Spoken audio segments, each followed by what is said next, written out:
Cylinders and pressure vessel. Actually आपल्याला नाव त्याचं pressure वेसलच आहे, पण बुकमध्ये ते सिलेंडर्स अँड प्रेशर वेसल.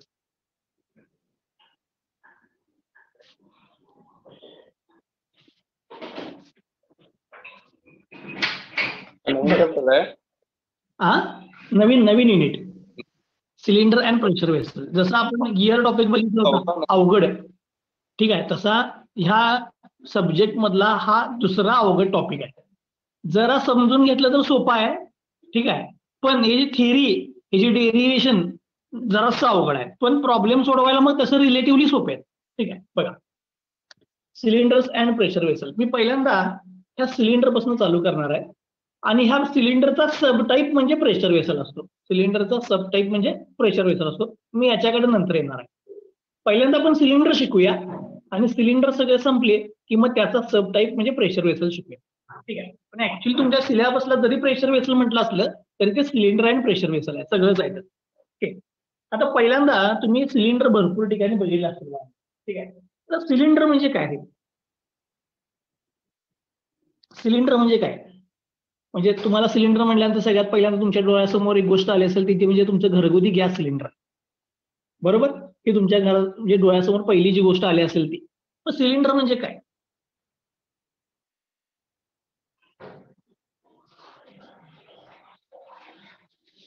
पटकन. एक सर्क्युलर सॉलिड सेक्शन आणि त्याला एक लेंथ आहे. त्याला लेंथ आहे, बरोबर. अजून मला टेक्निकल लँग्वेज मध्ये पाहिजे. आता तू जे सांगितलंस की नाही ते आपण जॉमेट्री बघतोय बघ, ट्रायंगल, सर्कल, स्क्वेअर, मग त्यातला सिलेंडर एक असतो, बरोबर आहे काय? म्हणजे तू त्याप्रमाणे सांगितलास. मला का नाही टेक्निकल लँग्वेज मध्ये मेकॅनिकल डिव्हाइस जे आपण वापरतो सिलेंडर त्याच्याबद्दल मला पाहिजे नाही. मेकॅनिकल डिव्हाइस जे आपण सिलेंडर म्हणून वापरतो त्याच्याबद्दल पाहिजे. बघा मी सांगतो. Cylinder is a mechanical device which is used for, आता कशासाठी यूज करतोय? For storing, receiving, processing or carrying the fluids. काय म्हणलं बघा, सिलेंडर जे आपण यूज करतो ते कशासाठी यूज करतोय? फॉर स्टोरिंग, मग त्यात आपण लिक्विड स्टोअर करूया, गॅस स्टोअर करा, कुठल्या पण स्टेटमध्ये स्टोअर करा. ठीक आहे, स्टोरिंग. दुसरं रिसिविंग. रिसिविंग म्हणजे काय? जर त्याला कनेक्टिंग पाईप असेल तर बाहेरून लिक्विड आतमध्ये येईल, आतून बाहेरमध्ये जाईल. जे रिसिविंग. काही वेळेला सिलेंडरमध्ये काय होतात, काही केमिकल रिॲक्शन होतात आणि त्याचं प्रोसेसिंग होते. प्रोसेसिंग किंवा carrying the fluids, fluid carry करण्यासाठी. मग आपण असे वेगवेगळे भावन काय करतो? सिलेंडर्स बघतो. आता अजून एक एक्झाम्पल सांगतो तुम्हाला. भरपूर वेळेला तुम्ही म्हणजे हायवेला वगैरे कधी जात असाल तर त्यावेळेला भरपूर म्हणजे पेट्रोलचे टँक, त्यानंतर काही हजार्डस गॅसेस कॅरी करून येत असतात बघा मोठ्या मोठ्या ट्रकवरून. ठीक आहे, ते कॅरी करण्यासाठी तुम्ही एक सिलेंड्रिकल शेप मागं बघितला असेल बघा. ठीक आहे, तो पण काय असतो बघा, तो ऍक्च्युली प्रेशर वेसल असतो, पण तो सिलेंडरचा सब टाईप आहे, म्हणजे त्याला मी सिलेंडर म्हणतो, म्हणजे ते सिलेंडरच आहे. किंवा काही इंडस्ट्रीमध्ये गेला तुम्ही, इंडस्ट्रीमध्ये, तर इंडस्ट्रीमध्ये मोठ्या मोठ्या व्हर्टिकल टँक असतात बघा, मोठ्या मोठ्या सिलेंड्रिकल शेपच्या टँक. ठीक आहे, त्या स्टोरिंगसाठी किंवा प्रोसेसिंगसाठी यूज केलेले असतात, की ज्याच्यामधून फ्लुइड किंवा गॅस त्यातनं बाहेर जात असतोय किंवा त्याच्यामध्ये पुन्हा आत येत असतो. ठीक आहे, त्यामुळे सिलेंडर हे काय आहे? हे मेकॅनिकल डिव्हाइस आहे which is use for storing, receiving, processing and carrying the fluid. मग ह्या सिलेंडरचे जे टाईप्स आहेत ते कुठले कुठले आहेत? मग त्याचं टाईप आहे pressure vessel, storage vessel, hydraulic device किंवा इंजिन सिलेंडर किंवा पाईप. हे त्याचे बाहेर काय सब टाईप आहेत सगळे सिलेंडरचे. Pressure vessel, storage vessel, hydraulic device, engine cylinder किंवा पाईप. मग हे जे प्रत्येक जो तुम्हाला मी आता टाईप सांगायला लागलोय ह्याच्यामध्ये काय होते? त्यांची थिकनेस व्हेरी होते किंवा त्यांचा इनर डायमीटर व्हेरी होतो. या दोन बेसिक डायमेन्शन व्हेरी झाले की त्याच्या बाळानं टाईप बदलतो. मग ह्या सिलेंडरचे बेसिक दोन टाईप आहेत. सिलेंडरचे बेसिक दोन टाईप आहेत. ते बेसिक दोन टाईप कुठले? ते त्याच्या थिकनेसवरती आहेत. एक म्हणजे थिन सिलेंडर आणि दुसरं म्हणजे थिक सिलेंडर. थिन सिलेंडर आणि थिक सिलेंडर. मी जरासं इथं एक सिलेंडर ड्रॉ करतो.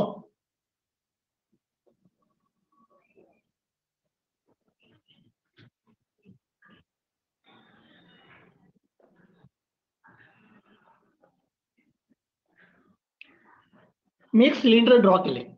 आता समजा मी हे वरून आणि हे खालून मी क्लोज केलं, म्हणजे क्लोज सिलेंडर आहे. ठीक आहे, म्हणजे टॉप पोर्शननी पण क्लोज केलं आणि बॉटम पोर्शननी पण क्लोज केलं. क्लोज केल्यानंतर या सिलेंडरची जी काही कपॅसिटी आहे, कपॅसिटी ती कशावरती डिपेंड असेल रे? या सिलेंडरची कपॅसिटी म्हणजे गॅस स्टोरिंग कपॅसिटी असेल किंवा किती प्रेशर पर्यंतची स्टोरिंग कपॅसिटी असेल. हे थोडक्यात आपण म्हणूया की त्याची स्ट्रेंथ ती कशावरती डिपेंड असेल, तर ती स्ट्रेंथ कशावरती डिपेंड असते? या सिलेंडरच्या थिकनेसवरती, या थिकनेसवरती डिपेंड असते. त्यामुळे सिलेंडरमध्ये सगळ्यात महत्वाचा फॅक्टर जो काय असतो तो म्हणजेच काय असते, तो थिकनेस ऑफ सिलेंडर. त्यामुळे या थिकनेसवरती सिलेंडरचे दोन टाईप आहेत, थिन सिलेंडर आणि थिक सिलेंडर. ठीक आहे, थिन सिलेंडर आणि थिक सिलेंडर. आता हा थिन सिलेंडर जो आहे, थिन सिलेंडर आणि थिक सिलेंडर जो आहे त्याच्यामध्ये जर समजा या सिलेंडरचा इनर डायमीटर आणि याची थिकनेस यांचा जर रेशो घेतला, इनर डायमीटर आणि थिकनेसचा रेशो, आणि हा रेशो जर समजा 15, काय म्हटलं मी, हा रेशो 15 किंवा त्यापेक्षा जास्त आला,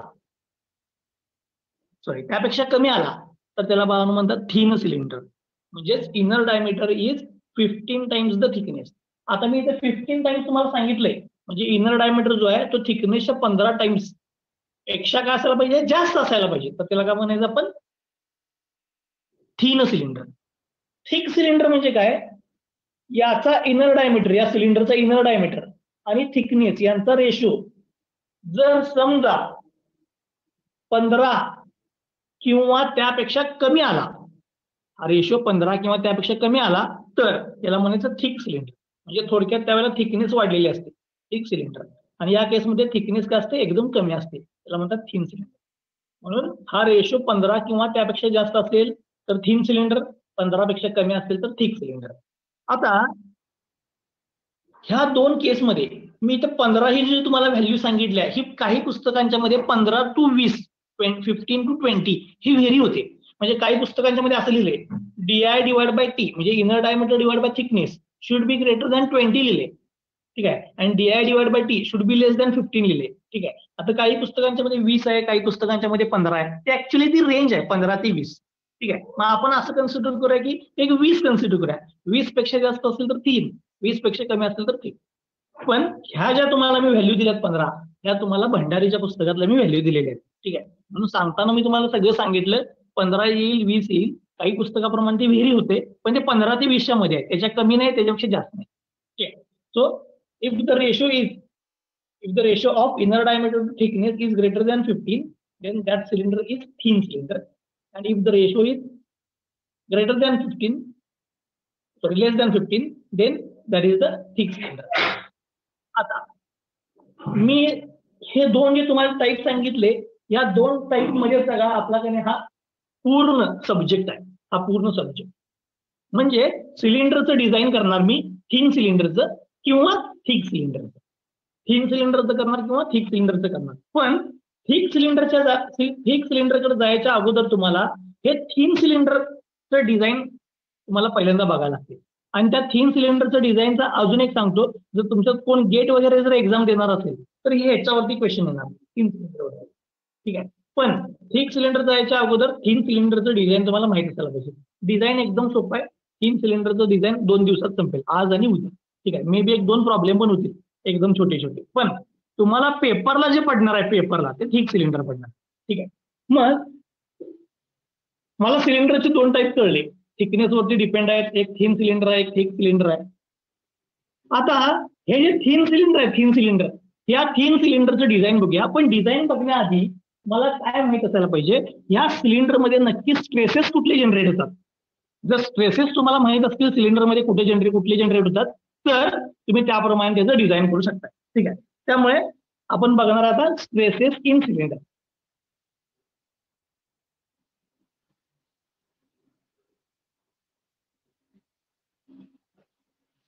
जर असं तुम्ही विचार करून सांगायचं, समजा हा टॉप एंड पण क्लोज आहे, हे क्लोज आहे, बॉटम एंड पण क्लोज आहे. मी काय म्हटलं, हे क्लोज सिलेंडर आहे.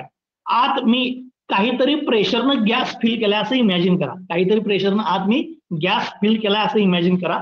तर या सिलेंडरवर कुठले कुठले स्ट्रेसेस ऍक्ट होतील? या सिलेंडरवर कुठले कुठले स्ट्रेसेस ऍक्ट होतील?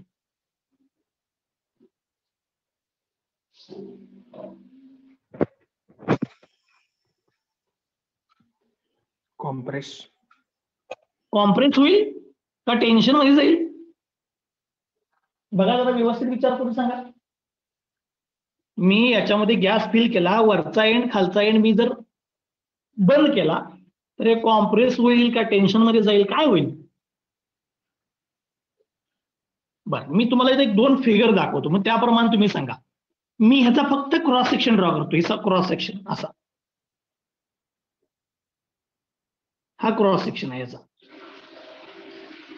आणि याच्यामध्ये आत मी गॅस फिल केलाय ना, तो बघा इंटरनल प्रेशर असणार, तो सगळ्या बाजूला असं प्रेशर ऍक्ट होणार, सगळ्या बाजूला. हे इंटरनल प्रेशर, याला नॉर्मली आपण पीआय म्हणतो, इंटरनल प्रेशर. म्हणजे हे रेडियल डायरेक्शनला सगळीकडे काय होणार, इंटरनल प्रेशर ऍक्ट होणार. हे एक. जर याचे दोन्ही एंड फिक्स असतील तर मी मधनं कट करतो, आता मधनं कट आणि दाखवतो.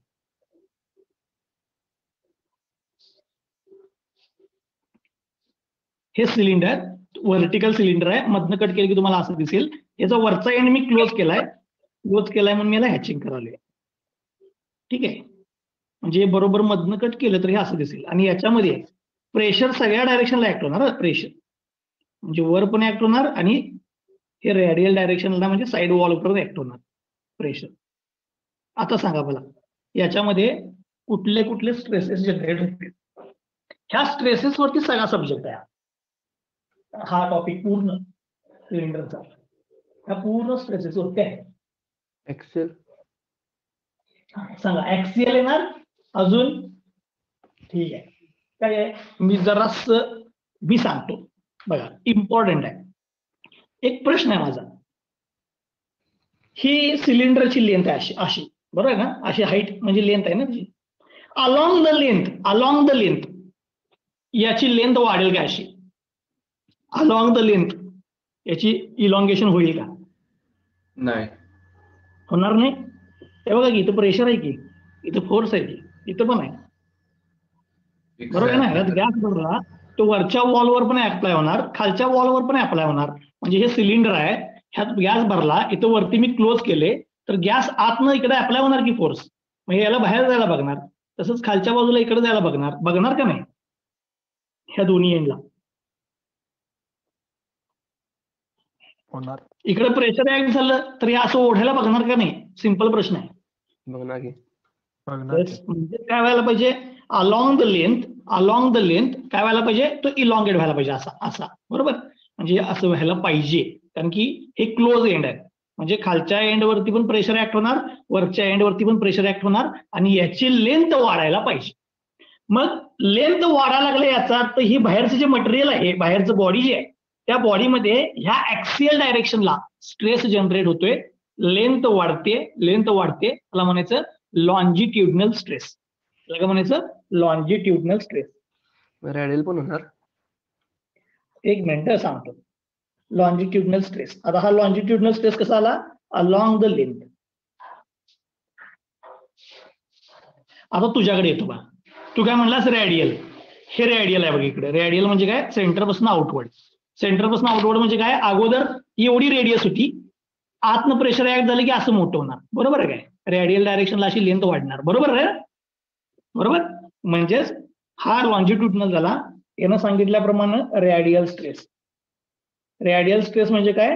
पूर्ण सर्क्युलर डायरेक्शनला, ह्या अगोदर सर्कलची रेडियस एवढीच होती आणि प्रेशर वाढल्यामुळे काय होणार? पूर्ण असं तिची लेंथ वाढणार आणि असं मोठा होणार, बरोबर. म्हणजे ती काय झाली? Radial stress. ते कुठल्या डायरेक्शनला येणार? रेडियल डायरेक्शनला. अजून एक आहे, ह्यांच्यापेक्षा मोठी किंमत असते त्याची, तो कुठला जरा विचार करा. एक लॉन्जिट्युडनल म्हणजे तुम्ही अलॉंग द लेंथ सांगितली, म्हणजे काय? इंटरनल प्रेशर ऍक्ट झालं या सिलेंडरमध्ये तर अशी लेंथ वाढायला पाहिजे. दुसरं रेडियल डायरेक्शनला म्हणजे त्याला डायमीटर वाढायला पाहिजे. पण अजून एक गोष्ट आहे की जी इथं आली नाही, कुठली सांगा? रेडियल झाला, लॉन्जिट्युडनल झाला. लॉन्जिट्युडनल हा ऍक्सियल डायरेक्शनला. मी सांगतो तुम्ही फ्लायव्हील शिकला होता? फ्लायव्हील शिकला होता का रे? फ्लायव्हील मध्ये तुम्ही फ्लायव्हील मध्ये एक स्ट्रेस बघितलाय बघा, टॉम मध्ये होतं, म्हणजे मुद्दाम हिंट दिल्या. बरं मी सांगतो, लक्ष द्या. मी आत्ता तुम्हाला काय म्हटलं की इथं रेडियल स्ट्रेस ज्या वेळेला ऍक्ट झाला बघा, रेडियल स्ट्रेस ज्या वेळेला ऍक्ट झाला त्यावेळेला काय झालं, याची लेंथ वाढली अशी, बरोबर, लेंथ वाढली. त्याच वेळेला जर मी समजा याचे हाफ ऑफ पोर्शन केले, हाफ ऑफ, हे सगळे जे काही प्रेशर आहे त्याचा एक फोर्स केला इकडे, एक फोर्स. हे सगळे जे डाऊनवर्डचे आहेत ह्या सगळ्याचा एक फोर्स केला इकडं. तर इथं आणि इथं हे काय व्हायला पाहिजे, इथं आणि इथे काय व्हायला पाहिजे, हे बघा, हे असं आहे, हे असं होणार. हे असं झालं याचा अर्थ इथली लेंथ काय झाली रे, वाढली. वाढली म्हणजेच काय, याच्या टँजेन्शियल डायरेक्शनला इथं त्याची लेंथ वाढली म्हणजे तो अंडर टेन्शन गेला. त्यालाच म्हणतो आपण टँजेन्शियल स्ट्रेस किंवा सर्कम्फरन्शियल स्ट्रेस किंवा हुप स्ट्रेस. सेम ही गोष्ट आपण फ्लायव्हील मध्ये पण वापरलेली. इथं प्रेशर आहे, तिथं सेंट्रिफ्युगल फोर्स होता, तिथं सेंट्रिफ्युगल फोर्स होता. म्हणजेच काय, ज्या वेळेला प्रेशर ऍक्ट होते त्यावेळेला ह्याच्या वॉलमध्ये काय जनरेट होते, इलॉंगेशन जनरेट होते, इलॉंगेशन. आणि या वॉल मधलं जे इलॉंगेशन आहे त्या इलॉंगेशन मुळे आलेला जो स्ट्रेस असतो त्याला काय म्हणतो आपण, सर्कम्फरन्शियल स्ट्रेस किंवा हुप स्ट्रेस. आता हा हुप स्ट्रेस जो आहे तो कुठल्या डायरेक्शनला ऍक्ट होतो, टँजेन्शियल डायरेक्शनला, टँजेन्शियल डायरेक्शनला ऍक्ट होतो. म्हणजेच ह्या सिलेंडरमध्ये टोटल 3 टाईपचे स्ट्रेसेस जनरेट होतात. कुठले कुठले बघा, एक अलॉंग द लेंथ म्हणजे अलॉंग द ऍक्सिस, लॉन्जिट्युडनल. दुसरं रेडियल डायरेक्शनला, बरोबर, जिकडे प्रेशर असेल तिकडे ते लेंथ वाढायला पाहिजे, रेडियल डायरेक्शनला. आणि तिसरं इथं टँजेन्शियल डायरेक्शनला. ठीक आहे, त्याला म्हणतो आपण सर्कम्फरन्शियल किंवा हुप किंवा टँजेन्शियल स्ट्रेस. मग आता हे 3 टाईपचे स्ट्रेसेस या सिलेंडरमध्ये जनरेट होतात. मग आता हे 3 स्ट्रेसेस जे जनरेट झाल्यात या 3 स्ट्रेसेस वरतीच हा पूर्ण सगळा टॉपिक आहे. मग या स्ट्रेसेसला आपण नोटेशन काय वापरणार आहे ते पण लिहितो मी. हुप स्ट्रेस म्हणजे टँजेन्शियल स्ट्रेस जो आहे त्याला सिग्मा टी म्हणायचं. सिग्मा टी म्हणजे टँजेन्शियल स्ट्रेस, ठीक आहे, म्हणजेच हुप स्ट्रेस. लॉन्जिट्युडनल हा अलॉंग द लेंथ ऍक्ट होणारा म्हणायचं सिग्मा एल. सिग्मा एल म्हणजे अलॉंग द लेंथ, लेंथ म्हणजे लॉन्जिट्युडनल स्ट्रेस. हा रेडियल डायरेक्शनला आहे त्यामुळे याला म्हणायचं सिग्मा आर. ठीक आहे, sigma R, radial stress, longitudinal stress, hoop stress. मग आता या 3 टाईपचे स्ट्रेसेस मला स्टडी करायला पाहिजे जर या प्रेशर वेसलचा काय करायचं असेल मला डिझाईन किंवा या सिलेंडरचं डिझाईन करायचं असेल तर. मग या 2 बेसिक टाईप आहेत, एक म्हणजे थिन सिलेंडर, दुसरा म्हणजे थिक सिलेंडर. मग यातलं आता आपण पहिलं एक सिलेंडर स्टार्ट करूया. आणि ते पहिलं सिलेंडर मी घेतो थिन सिलेंडर. कुठलं घेतो, थिन सिलेंडर. मी ते घेतो डिझाईन ऑफ थिन सिलेंडर.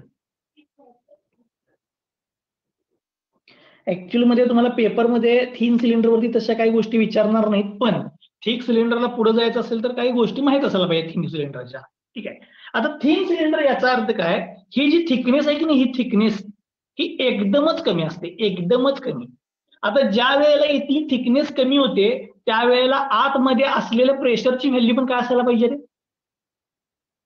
सिलेंडरच्या वॉलची थिकनेसच कमी झाली तर आतमध्ये ऍक्ट होणारं प्रेशर पण काय व्हायला पाहिजे, रिड्यूस व्हायला पाहिजे.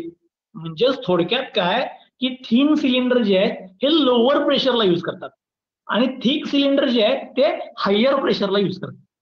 आता हे लोअर प्रेशरला युज करतात याचा अर्थ स्ट्रेसेस जे जनरेट होणार आहेत थिन सिलेंडरमध्ये ते पण काय असणार, लोअर साईडचे असणार. स्ट्रेसेस पण काय असतात, एकदम लोअर साईडचे असतात. मग ह्या स्ट्रेसेसची व्हॅल्यू एकदम लोअर साईडला असल्यामुळे ह्या 3 स्ट्रेस मधल्या जर तिन्ही स्ट्रेसच्या किमती कॅल्क्युलेट केल्या थिन सिलेंडरमध्ये तर असं प्रत्येक वेळेला लक्षात आलं की थिन सिलेंडरमध्ये हा रेडियल स्ट्रेस असतो की नाही, रेडियल स्ट्रेस याची व्हॅल्यू एकदमच कमी म्हणजे निग्लिजिबलच येते. असं प्रत्येक वेळेला ऑब्झर्व झालं. की रॅडियल स्ट्रेसची किंमत ही प्रत्येक वेळेला एकदम कमी येते. म्हणजे रॅडियल स्ट्रेसची व्हॅल्यू एकदम कमी येते म्हणून थिन सिलेंडर मध्ये असं म्हणतात की इथं 3 स्ट्रेस ऍक्ट होत नाहीत तर 2च ऍक्ट होतात. कुठला एक म्हणजे टेंजेन्शियल म्हणजे सर्कम्फरन्शियल स्ट्रेस आणि दुसरा लॉन्जिट्युडनल स्ट्रेस. हा तिसरा का कन्सिडर करत नाहीत कारण त्याची व्हॅल्यू काय असते एकदम निग्लिजिबल. आता हे तुम्ही काय म्हणणार सर आम्हाला कसं कळणार की हे निग्लिजिबल येते का? ज्या वेळेला आपण थिक सिलेंडरला जाणार थिक सिलेंडर त्यावेळेला तुमच्या लक्षात येईल मी या प्रत्येक प्रॉब्लेम मध्ये या 3 किमती काढून दाखवणार. ह्या दोघांच्या पेक्षा ही व्हॅल्यू जर तुम्ही कम्पेअर केली तर ती एकदम लोअर साईडला असते, एकदम लोअर साईडला. मग तसंच 3 सिलेंडर कॅल्क्युलेट करायला गेलं तर ही एकदम लोअर साईडला आणि ती ऑलमोस्ट झिरोकडे जाते. ते तुम्हाला मी प्रॉब्लेमच्या वेळेला पुन्हा एकदा आठवण करून देतो. त्यामुळे जरी सिलेंडरमध्ये 3 स्ट्रेस असतील, हूप स्ट्रेस म्हणजे सर्कम्फरन्शियल, लॉन्जिट्युडनल म्हणजे अलॉंग द लेंथ, रॅडियल म्हणजे रॅडियल डायरेक्शनला, तरी सुद्धा थिन सिलेंडरमध्ये आपण स्ट्रेसेस किती कन्सिडर करतो फक्त 2. हूप स्ट्रेस आणि लॉन्जिट्युडनल स्ट्रेस. कारण की त्याच्यामधल्या रॅडियल स्ट्रेसची व्हॅल्यू ही एकदम निग्लिजिबल असते. मग मी आता थिन सिलेंडरच्या डिझाईनला हा रॅडियल स्ट्रेस कन्सिडरच करणार नाही. त्याची व्हॅल्यू एकदम निग्लिजिबल आहे, ज्याचा काय डिझाईनवरती काय फरकच पडणार नाही. तो स्ट्रेसच मी कन्सिडर करणार नाही. ठीक आहे. त्यामुळे जर तुम्हाला कुणी पण विचारलं की थिन सिलेंडरमध्ये किती स्ट्रेस असतात तर डायरेक्ट सांगायचे 2. याचं रिझन तुम्हाला मी थिक सिलेंडरच्या प्रॉब्लेम मध्ये देतो. ठीक आहे. की ही मिनिमम कशी व्हॅल्यू असते लोअर केस जात्या. आता जोपर्यंत तुम्ही एवढं लक्षात ठेवा की ही निग्लिजिबल असते त्यामुळे घेणार नाही. त्या 2च घ्या, हूप स्ट्रेस आणि लॉन्जिट्युडनल स्ट्रेस. मग मी आता जर या थिन सिलेंडरचं डिझाईन करणार असेल तर मी या डिझाईनसाठी आता सगळ्यात पहिल्यांदा मी हूप स्ट्रेस कन्सिडर करतो. म्हणजे थिन सिलेंडर आहे. थिन सिलेंडर म्हणजे इनर डायमीटर, या सिलेंडरचा इनर डायमीटर आणि त्याची थिकनेसचा रेशो मी काय घेतलाय ग्रेटर दॅन 15 घेतलाय. ह्या रेशोसाठी मी आता इथे डिझाईन करणार. मी डिझाईन करण्यासाठी मी जरा काय करतो इथे फिगर ड्रॉ करतो. आता मला काय करायचं आहे हूप स्ट्रेस घ्यायचा आहे पहिला, हूप स्ट्रेस. आता मी हूप स्ट्रेस तुम्हाला घेऊन दाखवतो. हूप स्ट्रेस, हूप स्ट्रेस कसा ऍक्ट होणार बघा, टँजेन्शियल डायरेक्शन दाखवतो, टँजेन्शियल डायरेक्शन. मग जर सांगा हूप स्ट्रेसमुळे जर सिलेंडर फेल झालं असं म्हणा, हूप स्ट्रेसमुळे सिलेंडर फेल झालं तर ते कुठं फेल होईल रे? हे बरोबर इथनं मधनं कट व्हायला पाहिजे ना, बरोबर. म्हणजे काय होणार, हे सिलेंडर तुमचं असं आहे, हे इलॉंगेट होणार इथं हा इलॉंगेट होणार इलॉंगेट होणार इथनं मधनं कट होणार. ठीक आहे, म्हणजे फेल झालं. ठीक आहे. त्यामुळे हूप स्ट्रेसने फेल झालेली कंडिशन मी कन्सिडर करून इथे फिगर ड्रॉ करतो.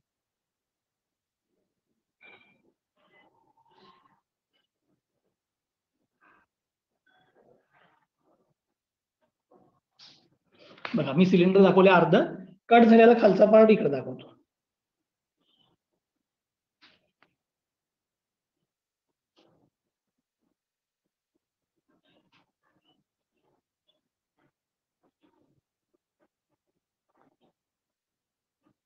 ओके. बघा म्हणजे काय झालं, हे बरोबर मधनं कट झालं असं दाखवले मी, हे बरोबर मधनं कट झालं असं दाखवले. आता मग मला जर याच्यावरून डिझाईन करायचं असेल म्हणजे याचं काय करायचं, design by considering the hoop stress. पहिला लिहितो, हूप स्ट्रेस कन्सिडर करून जर डिझाईन करायचं असेल तर बघा मी हूप स्ट्रेसची किंमत तुम्हाला फाइंड आउट करून दाखवणार आहे. आता याच्यावरती काय काय ऍक्ट झाले बघा. याच्यामध्ये पहिल्यांदा काय ऍक्ट झाले, इंटरनल प्रेशर तिथे दाखवत,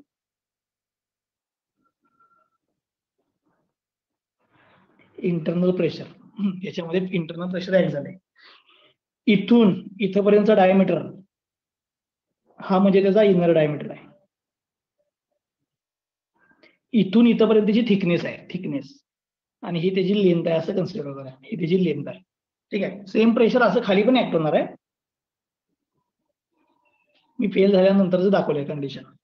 मग आता या कंडिशनसाठी जो स्ट्रेस ऍक्ट होणार, स्ट्रेस तो कुठे ऍक्ट व्हायला पाहिजे रे? इलॉंगेशन इथं होणार ना, इथं इलॉंगेशन म्हणजे इथं स्ट्रेस ऍक्ट व्हायला पाहिजे.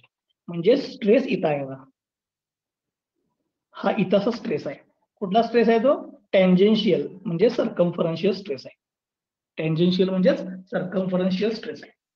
मग आता असं कन्सिडर करा की ही इक्विलिब्रियमला आहे, म्हणजे फेल झालं नाही, सिलेंडर फेल झालं नाही असं कन्सिडर करा.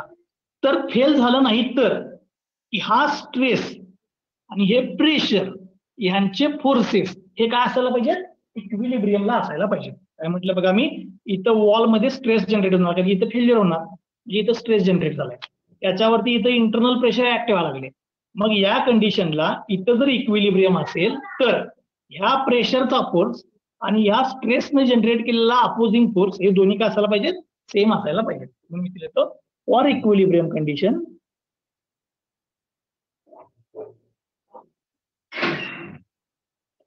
प्रेशरचा फोर्स आणि याचा फोर्स हे दोन्ही काय असायला पाहिजेत, सेम असायला पाहिजेत. ठीक आहे, मी आता लिहितो बघा जरा लक्ष द्या. मला फोर्स पाहिजे आहे, प्रेशर इज इक्वल टू काय असतं रे, pressure is equal to force divide by area. मग फोर्स इज इक्वल टू काय येणार, force is equal to pressure into area. ठीक आहे, म्हणून मी लिहितो pressure force is equal to ह्या स्ट्रेस म्हणजे इथं वॉलमध्ये जनरेट झालेला resisting force.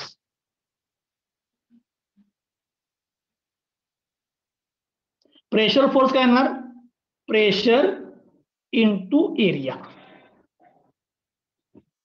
Is equal to, बरोबर आहे ना, force is equal to pressure is equal to force divide by area. So force is equal to pressure into area. इथं resisting force कसा काढणार मी, stress is equal to force divide by area. So force is equal to stress into area. Okay, आता मला किमती लिहायच्या ना इथं. इथलं इंटरनल प्रेशर तर मी पीआय लिहिलेलंच आहे. कुठल्या एरियावरती ऍक्ट झाले सांगा, कुठल्या एरियावरती. आता ज्या वेळेला आपण प्रेशर ऍक्ट होते कुठल्या पण गोष्टीवरती तर त्याचा आपण प्रोजेक्टेड एरिया घेतो. काय करतो आपण त्याचा, प्रोजेक्टेड एरिया. आता प्रोजेक्टेड एरिया म्हणजे काय सांगतो. आता इथं प्रेशर बघा असं हे आउटवर्ड ऍक्ट व्हायला लागले, बरोबर, इनर सरफेस वरती असं आउटवर्ड डायरेक्शनला ऍक्ट व्हायले. तर बरोबर मधनं कट करायचं, बरोबर मधनं कट करायचं आणि जो एरिया येतो तो कन्सिडर करायचा कट करून. आता हे बरोबर मधनं कट केलं तर बघा इथं आहे हा एरिया आहे, ह्या एरियावरती काय व्हायला, इथं प्रेशर ऍक्ट व्हायला कट केलेला एरिया. हा एरिया काय ना, तो डायमीटर आहे डी आहे, इनर डायमीटर डी आहे आणि त्याची लेंथ काय L. So D I into L. तो पी आय इंटू काय येणार इथं, डी आय इंटू एल. हा त्याचा काय आला, प्रोजेक्टेड एरिया. प्रेशर बरोबर जो नेहमी एरिया येतो तो कुठला असतो, प्रोजेक्टेड एरिया. आता हा जरा याचा. आता मला या स्ट्रेसचा एरिया पाहिजे, स्ट्रेसचा एरिया. कुठं स्ट्रेस ऍक्ट झालाय तिथला एरिया घ्यायचा. लक्ष द्या, एरिया कुठं स्ट्रेस कुठे ऍक्ट झालाय बघा, ह्या वॉलवरती, वॉलच्या थिकनेस वरती बघा, हा एरिया इथं ऍक्ट झालाय ना, इथनं कट झालं ते म्हणजे इथं ऍक्ट झालाय. तसंच इथं पण सांगा हा एरिया किती येणार, हा एरिया इथनं इथपर्यंत थिकनेस आहे, थिकनेस आणि इथनं इथपर्यंत लेंथ आहे. सो लेंथ इंटू थिकनेस, पण अशी किती आहेत, 1 2 आहेत, 1 2. त्यामुळे एरिया काय येणार बघा, टी इंटू एल आणि त्याचा काय येणार double. So sigma T into area काय येणार 2 into T into L. Sigma T into 2 into T into L. मग आता मला इथं काय पाहिजे आहे रे, खूप स्ट्रेस पाहिजे आहे ना, खूप स्ट्रेस म्हणजे सिग्मा टी. मग बाकीच्या सगळ्या किमतीकडे ट्रान्सफर करूया. आता ट्रान्सफर करण्यासाठी बघा, P I D I into L divide by 2 into T into L is equal to sigma T. L cancel झाला म्हणजे तुमचा टेंजेन्शियल स्ट्रेस म्हणजे hoop stress is equal to काय आला, P I D I divide by 2 P I D I divide by 2 म्हणजे या वॉलमध्ये generate झालेला टेंजेन्शियल म्हणजे हुक स्ट्रेस हा किती आहे, P I D I divide by 2t. P I म्हणजे प्रेशर, डी आय म्हणजे इनर डायमीटर थिकनेस. आता काही वेळेला काय करतात सांगतो, याचं मटेरियल देतात, मटेरियल. मटेरियल जर माहित असेल तर तुम्हाला परमिसिबल स्ट्रेस माहित असतो सिग्मा टी. मग त्यावेळेला तुम्हाला काय मिळते, याची थिकनेस मिळते. म्हणजे जर तुम्ही हुक स्ट्रेस कन्सिडर केला फेल्युअरचा क्रायटेरिया तर तुम्हाला या फॉर्म्युल्यामधनं काय मिळणार. तुम्ही म्हणणार एवढा सोपा फॉर्म्युला, मी आता सांगतो. हे 3 सिलेंडरचं घ्यायला लागलोय, हे एकदम सोपं आहे. ठीक, सिलेंडर बनवून एकदम अवघड आहे. ठीक आहे, हे एकदम सोपं आहे, हे पेपरला येणार नाही, तुमच्या माहितीसाठी आपण गेटला वगैरे याचं क्वेश्चन विचारू शकतात. आणि हे तुम्हाला थिक सिलेंडरला लागणार आहे, थिक सिलेंडर मध्ये. ठीक आहे, sigma T is equal to P I D I divide by 2. हे झालं बाळांनो टेंजेन्शियल स्ट्रेस. थिकनेस मिळेल किंवा स्ट्रेस मिळेल, कुठली तरी एक किंमत मिळेल. मटेरियल माहित असेल तर सिग्मा टी पुट करणार, थिकनेस मिळणार. आणि जर थिकनेस माहित असेल तर स्ट्रेस मिळेल. हे झालं तुमचा हुक. आता पहिल्या स्ट्रेसची किंमत शोधली मी, हुक स्ट्रेसची म्हणजे थिन सिलेंडरची. आता मला पाहिजे लॉन्जिट्युडनल स्ट्रेस. लॉन्जिट्युडनल स्ट्रेस म्हणजे काय, अलॉंग द लेंथ ऍक्ट झालेला स्ट्रेस. मग मी काय करतो, अलॉंग द लेंथ इकडे स्ट्रेस ऍक्ट झाला तर हे काय होणार बघा, ह्याची लेंथ अशी वाढणार, हे असं मूव्ह होणार, लेंथ वाढणार. त्यामुळे मी ही ऍक्सियल डायरेक्शनच कन्सिडर करतो, ऍक्सियल डायरेक्शन. सेकंड म्हणतो इथं लॉन्जिट्युडनल स्ट्रेस.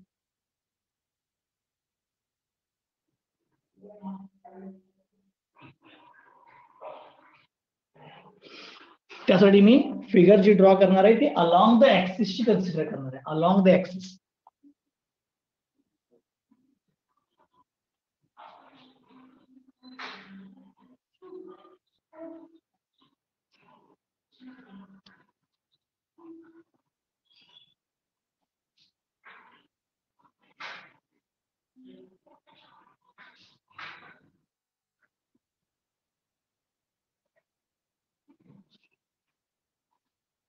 बघा मी हीच फिगर ड्रॉ केली आहे त्या सिलेंडरची, फक्त अलॉंग मधनं कट केला आणि त्याचा सेक्शनल व्ह्यू दाखवलाय. पण मला काय इम्पॉर्टंट आहे यात, याच्या रॅडियल डायरेक्शनला पण प्रेशर ऍक्ट व्हायला लागलं इथं, पण रॅडियल डायरेक्शनचं प्रेशर जे आहे ते लॉन्जिट्युडनल स्ट्रेस क्रिएट करणार आहे.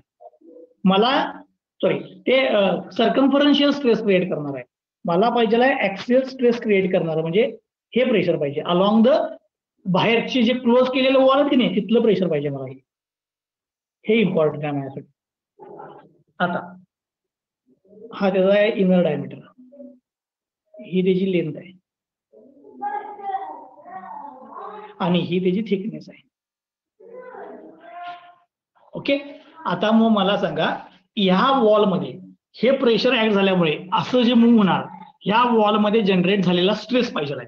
मग फॉर इक्विलिब्रियम इथे लिहितो, फॉर इक्विलिब्रियम कंडिशन सांगा. आता इक्विलिब्रियम कंडिशनला काय काय सेम यायला पाहिजे, ह्या प्रेशरचा फोर्स आणि ह्या वॉलमध्ये जो स्ट्रेस जनरेट झाला इलॉंगेशन मुळे त्याचा फोर्स हे एकमेकाला इक्वल अपोजिट जर असेल तर हे इक्विलिब्रियमला राहणार. म्हणजेच काय होणार, pressure force is equal to काय आला पाहिजे, या वॉलमध्ये जनरेट झालेला रेझिस्टिंग फोर्स. म्हणजे तुटलं नाही तर हे दोन्ही किमती काय असायला पाहिजेत, सेम असायला पाहिजेत. आता ह्या प्रेशरमुळे हे इलॉंगेट होणार, इलॉंगेट झालं तर ही वॉलचं मटेरियल काय करते, त्याच्या इलॉंगेशनला अपोज करते, म्हणून त्याला काय म्हटले मी, रेझिस्टिंग. ओके, मग आता मला सांगा प्रेशर फोर्स पाहिजे. फोर्स म्हणजे काय, प्रेशर फोर्स म्हणजे प्रेशर इंटू एरिया. मी ते लिहितो pressure into area is equal to resisting force. कसा काढणार, रेझिस्टिंग फोर्स तिथं जनरेट झालेला स्ट्रेस इंटू एरिया. आता अलॉंग द लेंथ घेतले ना, त्यामुळे लॉन्जिट्युडनल स्ट्रेस इंटू काय येणार, एरिया. आता मला तिथले एरिया कन्सिडर करायला पाहिजे. ठीक आहे, मी ज्या त्या ठिकाणचे एरिया कन्सिडर केले तर मला या किमती मिळतील. आता तुम्ही मला एरिया सांगा. एरिया हे बघा या बाहेरच्या वॉलवरती हे ऍक्ट वाले. आता ही वॉल म्हणजे काय आहे इथं दाखवतो, इथं या फिगर मध्ये कळते. हे वरचं पोर्शन मी क्लोज केले बघा, असं क्लोज केले. मग सांगा हा एरिया आहे बघा त्याचा, हा एरिया क्लोज केल्यावर हा एरिया म्हणजे काय येणार सांगा, π/4 di². π/4 di² म्हणजे π/4 d². ठीक आहे, म्हणजे एरिया काय येणार π/4 d². So p I into सर्कलचा एरिया π/4 di². बरोबर आहे, π/4 d². पण याचा डायमीटर इनर डायमीटर आहे, कारण हे इनर डायमीटरवर ऍक्ट होणार, हे बाहेर ऍक्ट होणार नाही. ठीक आहे, प्रेशर इथे ऍक्ट होणार, π/4 di². हे झालं एरिया कुणाचा, प्रेशरचा. Is equal to longitudinal stress into. आता लॉन्जिट्युडनल स्ट्रेस कुठे ऍक्ट होणार त्याचा एरिया पाहिजे. लॉन्जिट्युडनल स्ट्रेस कुठे ऍक्ट होणार त्याचा एरिया पाहिजे. सांगा आता लॉन्जिट्युडनल स्ट्रेसचा एरिया काय, जरा विचार करा. फिगर तुमच्या समोर आहे, ह्या पाहिजे असेल ह्या मदतीला घ्या. π/dt. येस, एकदम बरोबर आहे. मी सांगतो बघा, लक्ष द्या. ह्या वॉलमध्ये स्ट्रेस जनरेट झालाय ना, ही व्हर्टिकल वॉल आहे, पण ऍक्च्युअल मध्ये जर ह्याचं मध्ये पण कुठं पण तुम्ही कट केलं, हे मध्ये कुठं पण कट केलं तर दाखवतो.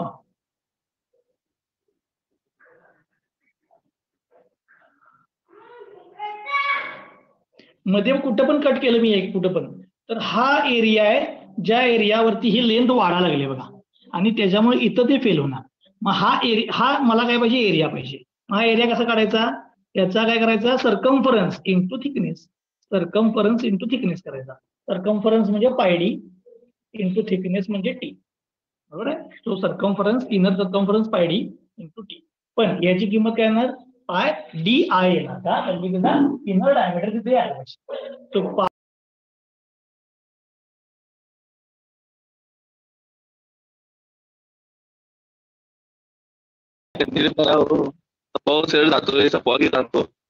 चला लक्ष द्या.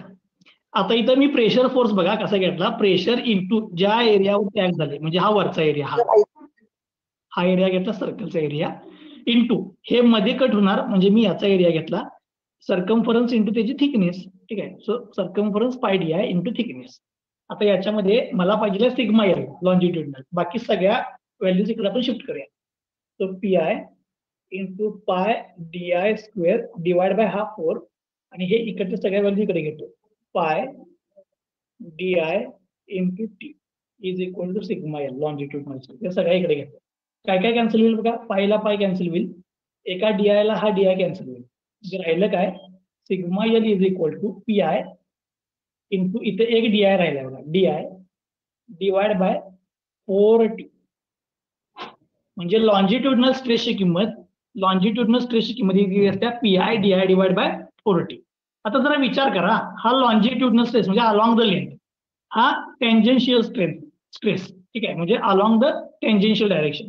ह्या दोघांच्या मध्ये जरा फॉर्म्युलाचा विचार करा. फॉर्म्युला काय सिमिलर आहे बघा, पी आय डी आय आहे डिवाइड बाय इथं 2t आहे आणि इथं 4t आहे. म्हणजेच याचा अर्थ टेंजेन्शियल स्ट्रेस हा लॉन्जिट्युडनल स्ट्रेसच्या हाफ असणार का डबल असणार. काय म्हटलं मी, लक्षात आलं. हे दोन्ही जवळजवळ सेम आहे, फक्त इथं 2 आहे इथं 4 आहे. म्हणजे टेंजेन्शियल स्ट्रेस हा लॉन्जिट्युडनल स्ट्रेसच्या डबल असणार काय हाफ असणार.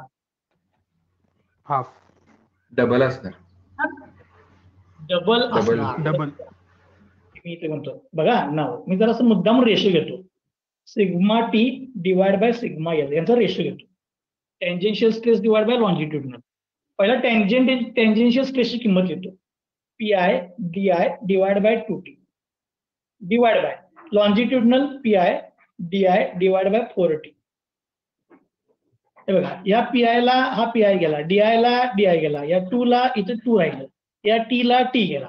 म्हणजे sigma T divide by sigma L is equal to, हे बघा किंवा डिनॉमिनेटरचा डिनॉमिनेटर आहे म्हणजे हा झाला न्यूमरेटर, म्हणजे वर गेलो.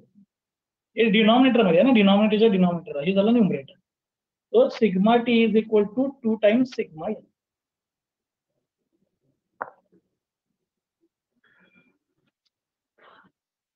म्हणजेच टेंजेन्शियल स्ट्रेस हा लॉन्जिट्युडनल स्ट्रेसच्या काय असतो, डबल असतो.